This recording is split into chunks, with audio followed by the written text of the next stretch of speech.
Welcome back to Major Misconduct. I'm Curt Keilback with the shy and retiring Mike Davidson.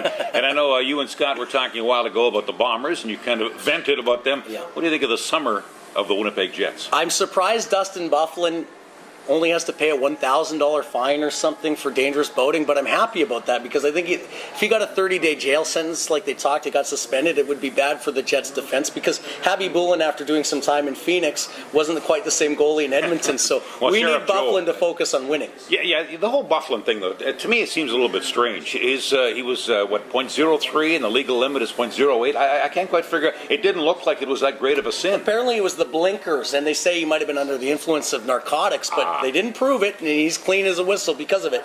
It's just good that he gets to walk away from that because he is very key to the Jets' defense, in my opinion. He's actually my favorite player on the team because I think that he adds a different dynamic more so than the other guys on defense. Yeah, he can hit, he can shoot, he can carry the puck, and sometimes a little bit too much in the eyes of some. Should he be a forward? You know what? Yeah, well, he was in Chicago, and they won a Stanley Cup that way. But really, if he can be a good defenseman, is of more value than a good forward. So I think that they should leave him as defenseman for a while, and maybe you've even got remember they had a guy here at one time in Winnipeg with the name of Dave Christian. They could move him up or down, and there have been other people like that. Red Kelly was legendary for the big moves he made. Some guys are versatile and can do both, and maybe there's just certain situations you may want him as a forward, maybe in a six-man situation, on the point on the power play, whatever. But I mean, he's got the versatility, which is never a bad thing. And there's a big chance that Tobias Enstrom is going to get traded between now and Christmas. I think it'll be this summer. If the Jets are smart, they do it sooner as opposed to later when his value diminishes because he's a pending UFA next year. But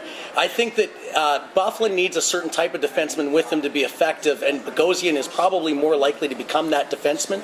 And so I think they've got to keep him on defense if they're going to trade Enstrom anyway, and they got to kind of get him and Bogosian used to playing together. I think Byfuglien is the biggest factor for the team on defense because he can get 50 points every year. And you need someone responsible to stay back in that situation because you never know quite where he's going to go. Evander Kane, there's the talk that he's going to be here for a long time, but a lot of money. Gary Lawless once said the Phoenix Coyotes were less than 10 days away from moving to Winnipeg. Yeah. That's 2 years ago. It hasn't happened. I don't believe that Kane's going to sign for 6 years.